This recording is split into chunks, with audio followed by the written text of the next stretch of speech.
పశ్చిమ గోదావరి జిల్లా తణుకులో ఓ దివ్యాంగ యువకుడు రోడ్డెక్కాడు. ప్రమాదంలో 2 కాళ్లు చచ్చిపడిపోవడంతో తన నాన్న ఇంట్లోకి రానివ్వడం లేదని త్రినాథ్ అనే యువకుడు చెబుతున్నాడు. తన ఇంట్లో వారు పట్టించుకోవడం లేదని ఆవేదన వ్యక్తం చేస్తున్నాడు. వీల్ చైర్పై ఇంటి ముందు పడిగాపులు కాస్తున్న దివ్యాంగుడికి స్థానికులు అల్పాహారం అందించారు. సీఎం చంద్రబాబు తనకు న్యాయం చేయాలని కోరుతున్నాడు. ఈ విషయం ఎమ్మెల్యే అరిమిల్లి రాధాకృష్ణకు తెలియజేయడంతో త్రినాథ్ అండగా ఉంటానని ఎమ్మెల్యే హామీ ఇచ్చారు.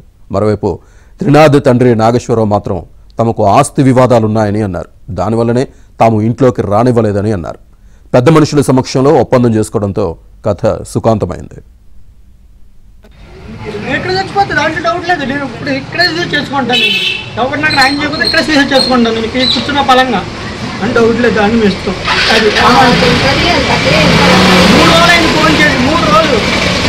ఎవరైనా పట్టించుకున్నాడు 4 నెలల హాస్పిటల్లో ఉన్న ఒక్కరు లేడు. నా చుట్టుపక్కల ఒక్కరు లేడు. హాస్పిటల్ స్టాఫ్ను కూడా కనుక్కోండి. Road physiotherapy centre Vizag KGs దగ్గర ఒక్కరు లేదు నా దగ్గర చుట్టూరని. నాకు భోజనం పెట్టి వాళ్ళు లేరు, కనీసం చూసుకునే వాళ్ళు కూడా లేదు. నాకు తగ్గి హాస్పిటల్లో ఉన్నా. ఇంతకుముందు నేను సింగపూర్లో వర్క్ చేసేవాడిని. నా అమౌంట్ మొత్తం మా ఇంటికే పంపాను. మొత్తం అంతా కూడా ఈ రోజు నాకు ఈ స్థితికి రావడానికి కారణమైన వాళ్ళకి మొత్తం అన్నీ కూడా నన్ను ట్రీట్మెంట్ చేయించుకోవడానికి కూడా ఏ విధమైన సహకారం నాకు చేయట్లేదు. అది ఎవరో కాదు, మా ఫాదరు, మా బ్రదర్స్.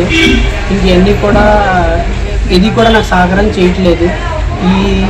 మీకు ఈ విధంగా 9 నెలల నుంచి నేను ఆల్రెడీ ట్రీట్మెంట్ చేయించుకుంటున్నాను. నా దగ్గర ఉన్నంత వరకు నేను చేయించుకున్నా.